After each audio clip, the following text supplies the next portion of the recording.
Olá, sou o professor Anderson Severiano. Nós vamos estudar hoje a legislação, especificamente o Estatuto da Criança e do Adolescente.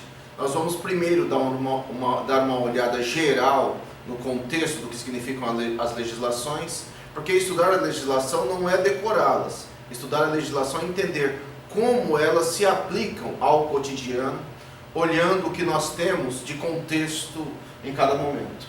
Então nós partiremos de um ponto mais genérico e depois nós chegaremos ao Estatuto da Criança e do Adolescente. Então a aula é importantíssima, a aula está atualizadíssima para o ano de 2020. Vamos comigo então. Primeiro, é preciso considerar que a educação é um direito. Sendo a educação um direito, este direito ninguém pode tirar. Educação é um direito. Sendo um direito ninguém tira. É preciso compreender também que todas as vezes que se fala em direito, estamos falando em deveres.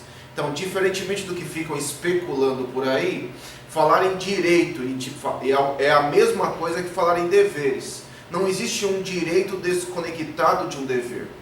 Por exemplo, a educação é um direito. Então, qual é o dever? O dever é preservá-la.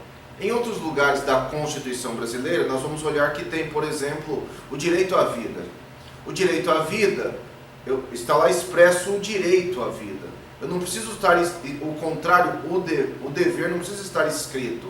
Então, eu não preciso escrever que eu preciso considerar esta vida, que eu preciso preservar esta vida, que eu não posso matar ninguém. Não preciso escrever esses direitos, esses deveres, desculpa. Os direitos estão consagrados na Constituição e os deveres estão consagrados por trás dessa legislação.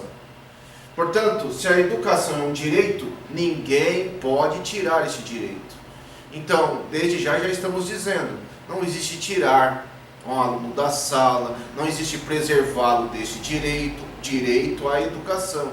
Não existe suspensão, como a gente vê por aí.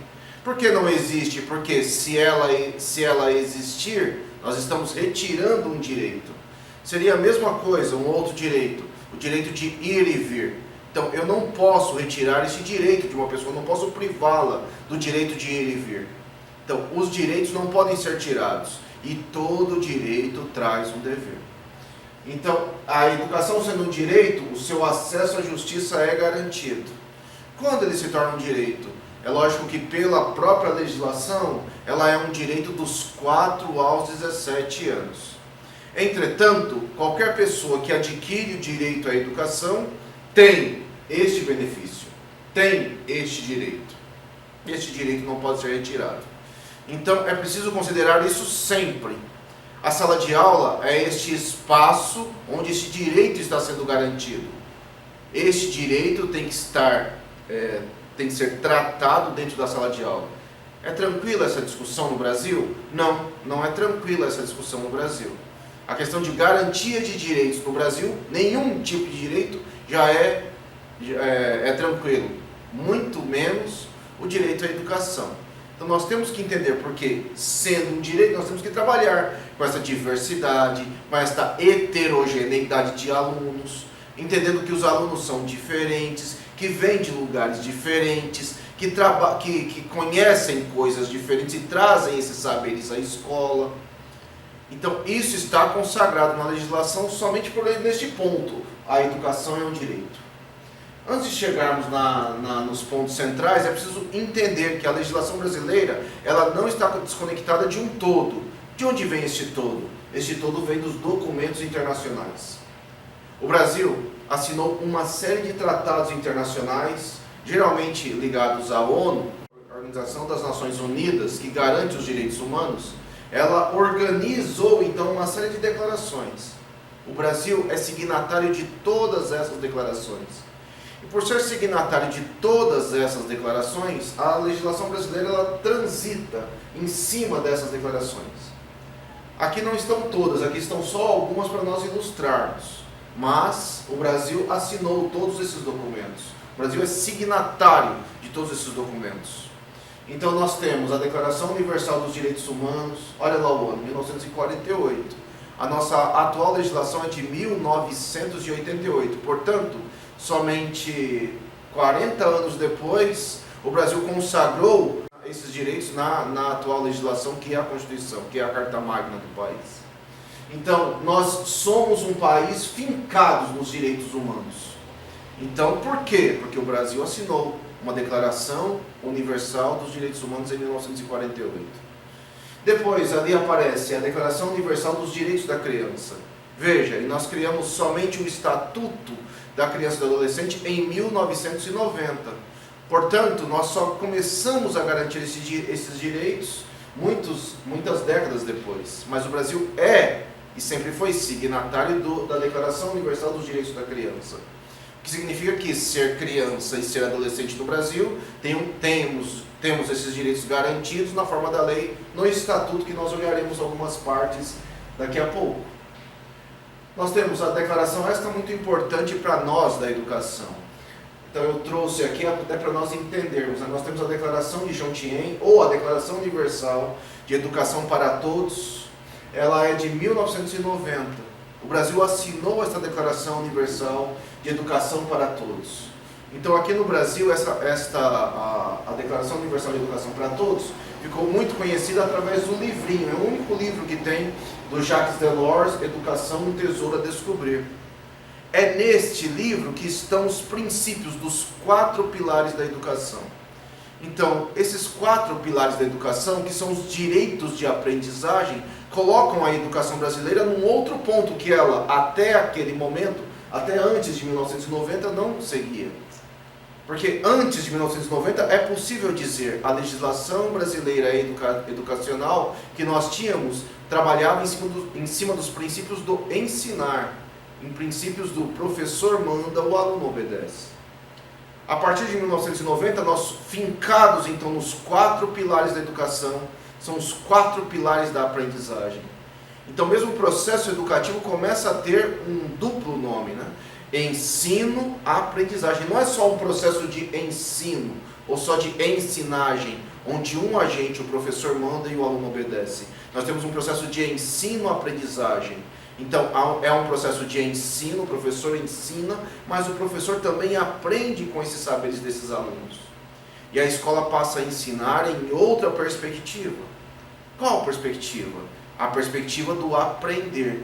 Os 4 pilares se fincam nos processos de aprender. Aprender a ser, aprender a fazer, aprender a aprender, ou em algumas traduções você vai ver assim como aprender a conhecer, que é estudar. E aprender a conviver, talvez o mais complexo deles, aprender a conviver. Portanto, nós temos um direito de sermos, de termos uma identidade. Nós temos o direito de aprender fazendo, ou seja, o que se ensina na escola tem que ter a ver com a vida, com o mundo, com o cotidiano, com o que nós fazemos no cotidiano. E no passado isso era bem diferente. Nós temos o direito de aprender a aprender, ou seja, o direito de estudar. Aprender a estudar, aprender continuamente a vida inteira. Não é simples este processo. Por que não é simples? Não é simples porque parece que o ser humano é dotado da capacidade de estudar, mas não é natural estudar. Estudar é um processo que se aprende, e a escola é o lugar para se ensinar as pessoas a aprender. E a aprender como? No dia a dia, no cotidiano, em todos os espaços, como diz a própria LDB. Os processos educativos estão nas ruas, está no trabalho, está nos movimentos sociais, está nos movimentos de associações dos bairros, está nas organizações da sociedade civil, está em todos os âmbitos da sociedade. Aprendemos vivendo nas práticas sociais, vivendo as práticas sociais. Então, é isso que está um pouco consolidado. E o último pilar, dos 4 pilares da educação é o aprender a conviver, talvez o mais complexo deles, que é aprender com as diferenças, aprender a ser tolerante, aprender a dividir, aprender a fazer junto, aprender a se socializar num princípio durkheimiano, e assim sucessivamente. Então, não é pouco a Declaração de Jomtien ou a Declaração Universal de Educação para Todos. E veja, no bojo ela já traz esse contexto para todos, sem exclusão. E aí por isso aqui nesta lâmina a gente traz esses 2 itens aqui embaixo juntos, né? A Declaração de Santiago, que depois vai acabar desembocando no ano seguinte, em 1994, na Declaração de Salamanca. A Declaração de Salamanca é aquela que vai falar dos direitos das pessoas com deficiência. Então, não é só no âmbito da escola, a declaração ela é mais abrangente, mas nós trabalhamos dentro do contexto da sala de aula. A escola precisa ser inclusiva para todos os deficientes. Esta diferença é trazida para este âmbito da convivência dentro da escola. Só é possível aprender a conviver com as diferenças se eu estou com ela todos os dias, se eu convivo com ela todos os dias. Então, a Declaração de Salamanca ela é fundamental. E aí, veja, são documentos organizados pela ONU, pela Organização das Nações Unidas, ONU. E no âmbito da educação, esses documentos, e não só no âmbito da educação, desculpa, no âmbito da legislação brasileira, eles estão sacramentados. Por isso a legislação brasileira ela vai transitar em cima dos direitos humanos, dos direitos da criança e do adolescente, no nosso caso, dessa educação para todos e de uma educação inclusiva. Então não é à toa, nada é à toa.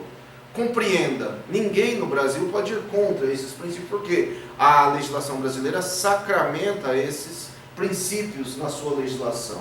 E assim nós olharemos daqui a pouco ao olharmos toda e qualquer legislação. Antes de chegarmos no nosso ponto central, que é sobre qualquer legislação brasileira, né, da educação, nós temos que entender que em 1988, então, nasce a Constituição Federal atual, que nós vivemos neste momento, a Carta Magna do país. Portanto, ela é nova, novíssima.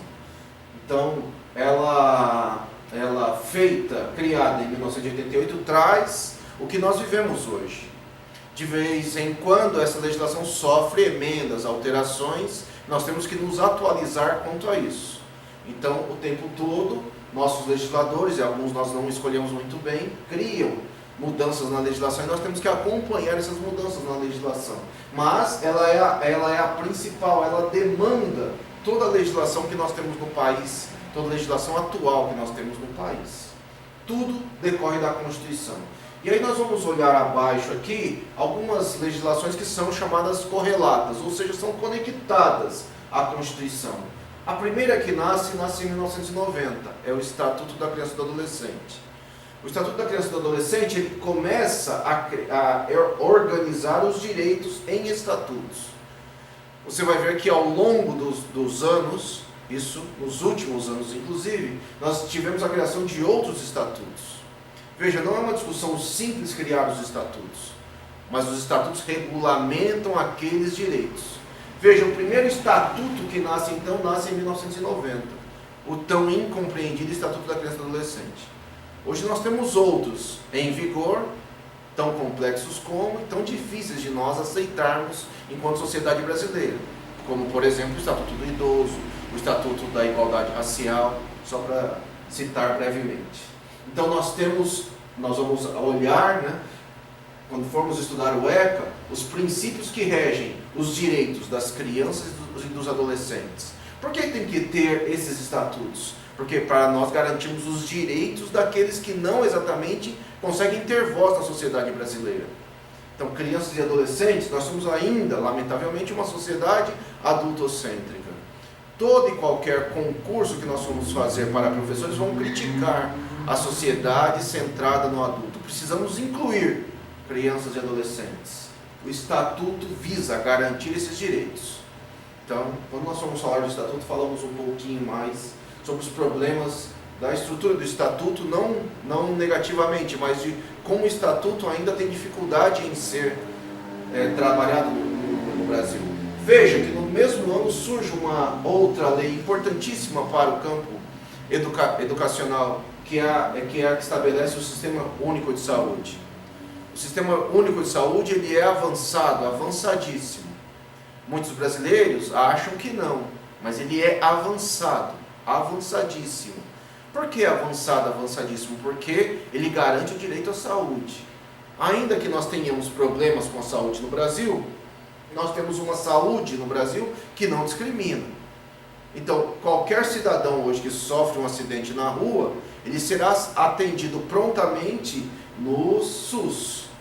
Diferente de outros lugares, outros países, onde isso não é garantia, ou não está garantido para todos. No Brasil está garantido.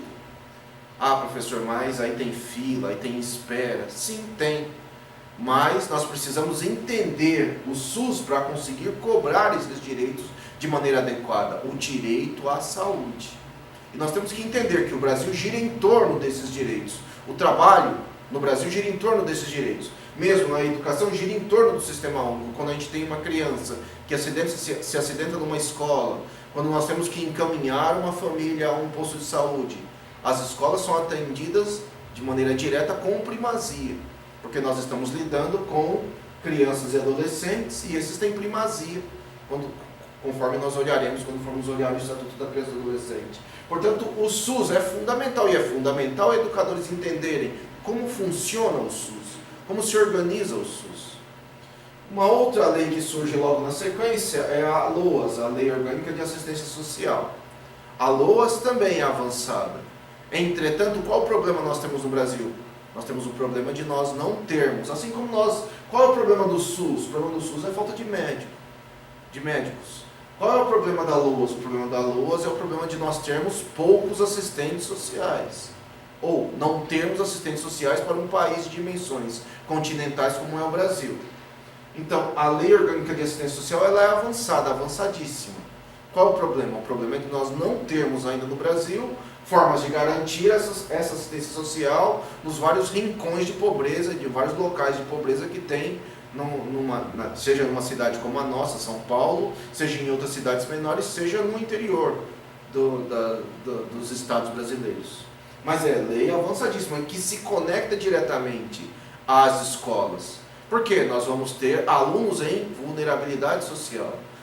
Como lidar com esta vulnerabilidade social se nós mesmos, às vezes, nós mesmos temos dificuldade de identificar essas vulnerabilidades?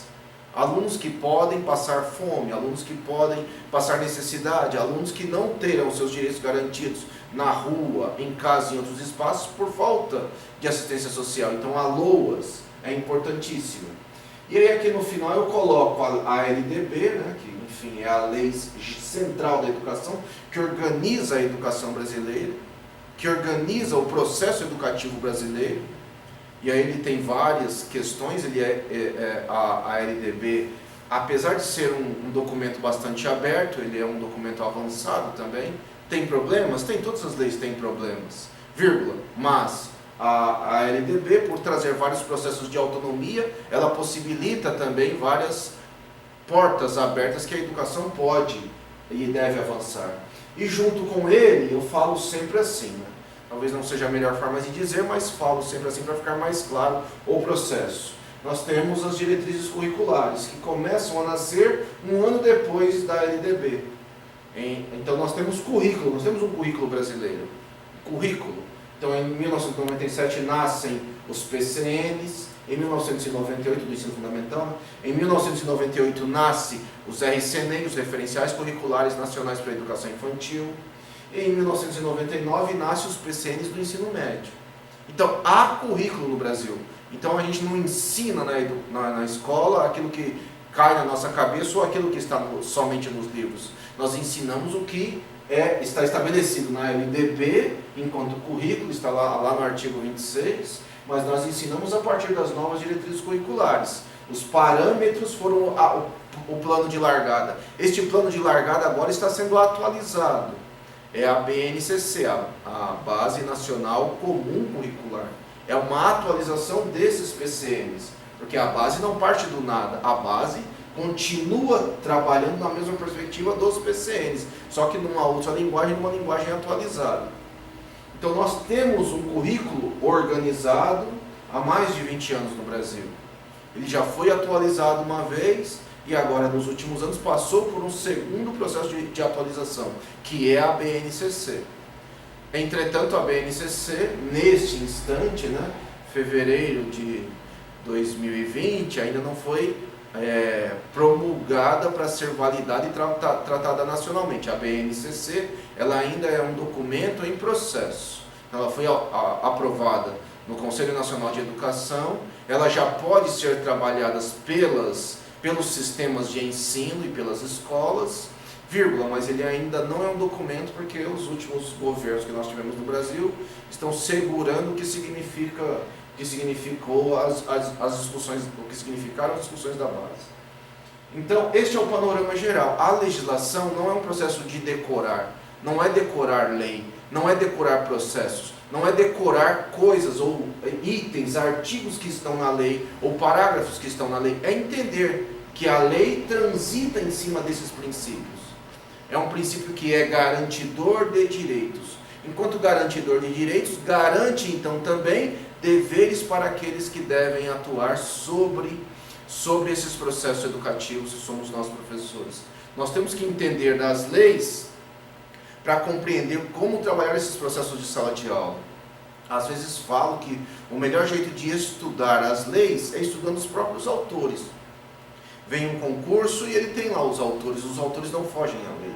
Os autores estão sendo tratados em cima de como a lei é tratada no Brasil, a partir de uma educação em direitos humanos, a partir de uma educação que parte lá atrás dos 4 pilares da educação, a uma educação que é um processo duplo, portanto é um processo de ensino, o professor ensina, mas o professor também aprende com os saberes desses alunos. Você vai ver que todos os autores em qualquer concurso falam dessas diretrizes. Então eu espero que tenha sido possível compreender este momento, e aí nós vamos para uma próxima aula tratar de especificidades de outras legislações. Obrigado.